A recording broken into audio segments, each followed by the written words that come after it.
அனைத்து தமிழ் உள்ளங்களுக்கும் அன்பான வணக்கம். நாம் இந்த வீடியோவில் சித்திரை மாத ராசி பலன்களை பார்க்க போகிறோம். பிரதமை திதி சுவாதி நட்சத்திரம் கூடிய நாளில் 14/4/2025 அன்று தமிழ் புத்தாண்டு பிறக்கிறது. மாத தொடக்கத்தில் கிரகங்களின் சஞ்சாரத்தை ஆராய்ந்து பார்க்கும் பொழுது மேஷத்தில் சூரியன், ரிஷபத்தில் குரு, கடகத்தில் செவ்வாய், கன்னியில் கேது, துலாம் ராசியில் சந்திரன், கும்பத்தில் சனி பகவான், மீன ராசியில் சுக்கிரன் வக்ரம் அடைகிறார். புதன் மற்றும் ராகு என கிரகங்கள் சஞ்சரிக்கின்றன. சித்திரை 13ஆம் தேதி ராகு கும்பராசிக்கு மாறுகிறார். கேது சிம்ம ராசிக்கு மாறுகிறார். சித்திரை 28ஆம் தேதி குரு பகவான் மிதுன ராசிக்கு மாறுகிறார். ஆனி 18ஆம் தேதி சனி பகவான் வக்ரகதி ஆரம்பம். மாசி 22ஆம் தேதி சனி பகவான் கும்ப ராசியை விட்டு மீன ராசிக்கு மாறுகிறார். இந்த கிரகங்களின் சஞ்சாரம் மற்றும் மாற்றத்தினால் உங்களுக்கு என்ன பலன்கள் கிடைக்க போகிறது, இதனால் நீங்கள் செய்ய வேண்டிய பரிகாரங்கள் என்னவென்று இந்த வீடியோவில் பார்க்கலாம். வாருங்கள்.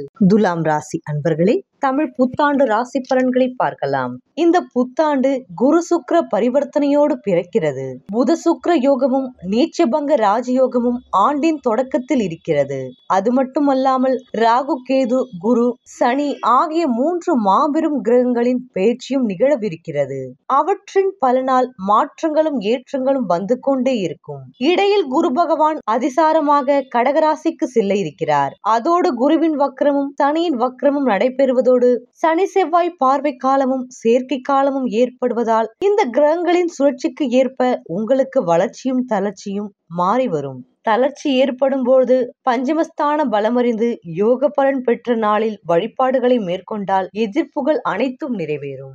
மேலும் வாக்கிய பஞ்சாங்கத்தின்படி மாசி 22ஆம் தேதி 6/3/2026 அன்று சனி பகவான் கும்பராசியில் இருந்து மீன ராசிக்கு பயிற்சியாகி செல்கிறார். உங்கள் ராசிக்கு 6ஆம் இடமான ரோகஸ்தானத்தில் சனி சஞ்சரிக்க போகிறார். சனி சஞ்சரிக்கும் இடம் குருவின் வீடு என்பதால் பெரிய அளவில் பாதிப்புகள் ஏற்படாது. இருப்பினும் உடல்நிலையில் மட்டும் சிறு சிறு தொல்லைகள் வந்த வண்ணமாக இருக்கும். இடமாற்றம், வீடு மாற்றம் உண்டு. சனி இருக்கும் இடத்தை காட்டிலும் பார்க்கும் இடத்திற்கு பலன் அதிகம். மேலும் உங்கள் ராசிநாதன் சுக்கிரனுக்கு சனி நட்பு கிரகம். எனவே உடன்பிறப்புகள் வழியே இருந்து வந்த வேறுபாடுகள் அகலும். உள்ளத்தில் நினைத்ததை உடனடியாக செய்து முடிப்பீர்கள். வழக்குகள் சாதகமாக அமையும். கலக்கங்கள் அகல மாற்றினத்தவர்கள் வழிகாட்டுவர். போட்டிகளுக்கு மத்தியில் உங்களுக்கு முன்னேற்றம் ஏற்படும். புது முயற்சிகளில் வெற்றி கிடைக்கும். பயணங்களால் பலன் உண்டு. பக்கத்து மாநிலங்களுக்கோ பக்கத்து நாடுகளுக்கோ சென்று வரும் வாய்ப்பு உண்டு.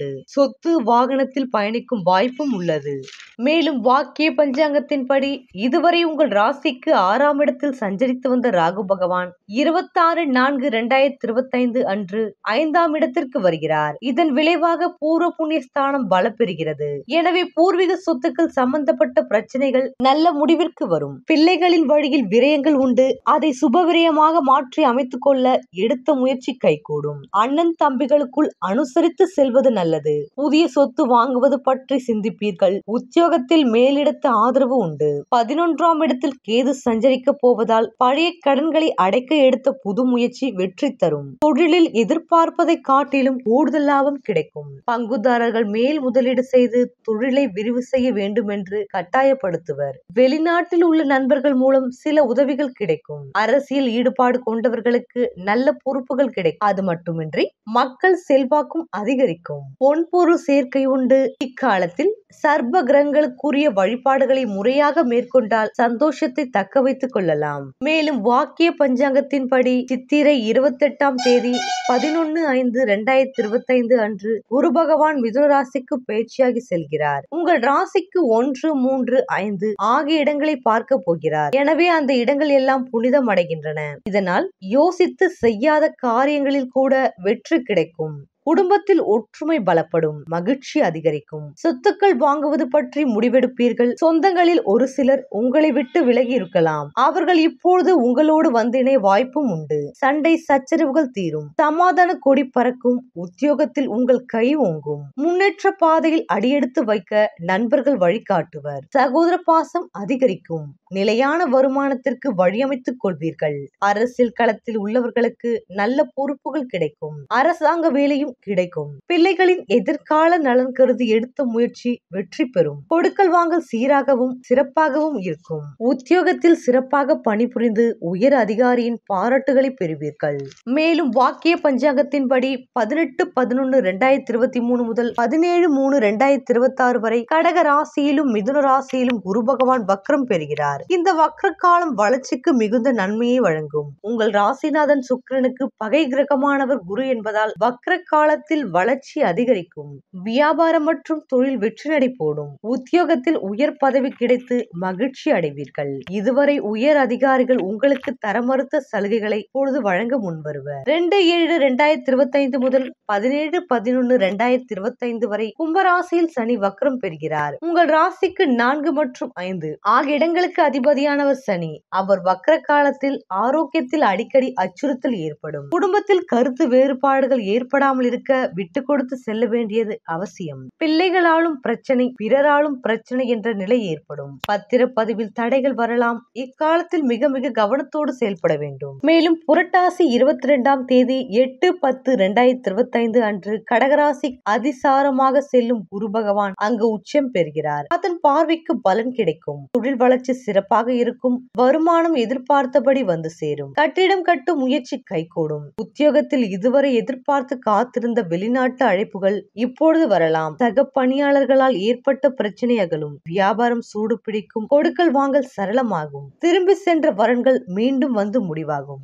குடும்பத்தை பற்றி பார்க்கலாம். நம்மிடமிருந்து தற்போது விடைபெறும் குரோதி தமிழாண்டு துலாம் ராசி அன்பர்களுக்கு சோதனையான ஆண்டாகும் என்பதை கிரகநிலைகள் காட்டுகின்றது. அத்துன்பங்களிலிருந்து விடுபட்டு நிம்மதியான ஆண்டாகும் இந்த விஸ்வாவசு புத்தாண்டு என்பதை கிரகநிலையே கூறுகிறது. குறிப்பாக ஆரோக்கியத்தில் நல்ல அபிவிருத்தி ஏற்படும். மன நிம்மதியை பாதித்து வந்த பல குடும்ப பிரச்சனைகள் நல்லபடி தீரும். பழைய கடன்கள் இருப்பின் அவற்றை தீர்த்து நிம்மதி பெற வழி பிறக்கும். திருமண முயற்சிகளில் தொடர்ந்து ஏற்பட்டு வந்த தடங்கல்கள் விலகி வரன் அமையும். இந்த ஆண்டில் கருத்தரிக்கும் பெண்களுக்கு சுகப்பிரசவம் காத்துள்ளது. இப்புத்தாண்டில் ஒரு சூட்சம் மறைந்திருப்பதையும் குரு சுக்கிரனின் சஞ்சார நிலை வெளிப்படுத்துகின்றன. அதாவது இந்த விஸ்வாவசு புத்தாண்டில் பிறக்கும் குழந்தைகளில் பெரும்பாலும் ஆண் குழந்தைகளாகவே இருக்கும் என்பதே அந்த ரகசியமாகும். உத்தியோகத்தை பற்றி பார்க்கலாம். விஸ்வாவசு புத்தாண்டில் பணியாற்றும் இடத்தில் நல்ல மாறுதல்களை காணலாம். மேலதிகாரிகள் நியாயமாக நடந்து கொள்வார்கள். பல இளைஞர்களுக்கும் பெண்மணிகளுக்கும் நல்ல வேலை கிடைக்கும். அதனால் பல குடும்பங்களில் பண கஷ்டம் தீர்ந்து மகிழ்ச்சி நிலவும். வெளிநாடு சென்று பணியாற்ற விருப்பம் இருப்பின் அந்த ஆசை எளிதில் நிறைவேற்றி வைப்பார்கள். சனி பகவானும் சுக்கிரனும் இந்த நன்மைகள் இப்புத்தாண்டு முழுவதும் நீடிக்கும். தொழில் மற்றும் வியாபாரத்தை பார்க்கலாம். குரோதி புத்தாண்டில் ஏற்பட்ட நஷ்டங்களை விஸ்வாவசு புத்தாண்டு சரி செய்து விடும் என்பதை கிரகநிலைகள் எடுத்து காட்டுகின்றது. நிதி நிறுவனங்களின் ஒத்துழைப்பு கிடைக்கும். சந்தை நிலவரம் உதவிகரமாக இருக்கும். புத்தாண்டு முழுவதும் அமெரிக்க நாட்டின் புதிய இறக்குமதி வரிகள் உங்கள் ஏற்றுமதியை பாதிக்காது என கிரகநிலைகள் உறுதி செய்கின்றன. அளவோடு புதிய முயற்சிகளிலும் விஸ்தரிப்பு திட்டங்களிலும் முதலீடு செய்யலாம். கலைத்துறையை பற்றி பார்க்கலாம். சித்திரை மாதம் முதல் ஐப்பசி 2ஆம் தேதி வரை வருமானம் சுமாராகத்தான் இருக்கும் என கலைத்துறைக்கு பொறுப்பேற்றுள்ள கிரகங்களின் சஞ்சார நிலைகள் கூறுகிறது. ஐப்பசி 3ஆம் தேதியிலிருந்து வருமானம் படிப்படியாக உயரும். சிலருக்கு வெளிநாடுகளுக்கு சென்று அங்கு கலை நிகழ்ச்சிகளில் பங்கேற்கும் வாய்ப்பும் அவற்றின் மூலம் வருமான உயர்வும் கிடைக்கும்.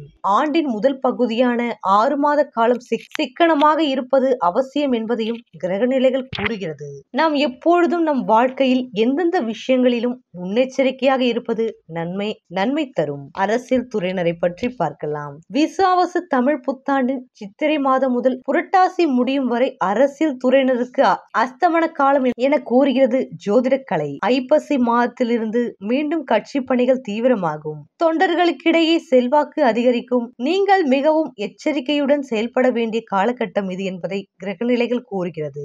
ஏனெனில் உங்களை தங்கள் கட்சிக்கு இழுப்பதற்கு செல்வாக்கு மிகுந்த அரசியல் கட்சி ஒன்று தீவிர முயற்சியில் ஈடுபட்டுள்ளது. இப்போது நீங்கள் எடுக்கும் முடிவுதான் உங்கள் எதிர்காலத்தை தீர்மானிக்கிறது. எதையும் தீர ஆராய்ந்து பார்த்து முடிவெடுப்பது அவசியம். சனி பகவானின் சஞ்சார நிலைகள் எச்சரிக்கையாக செய்கின்றன.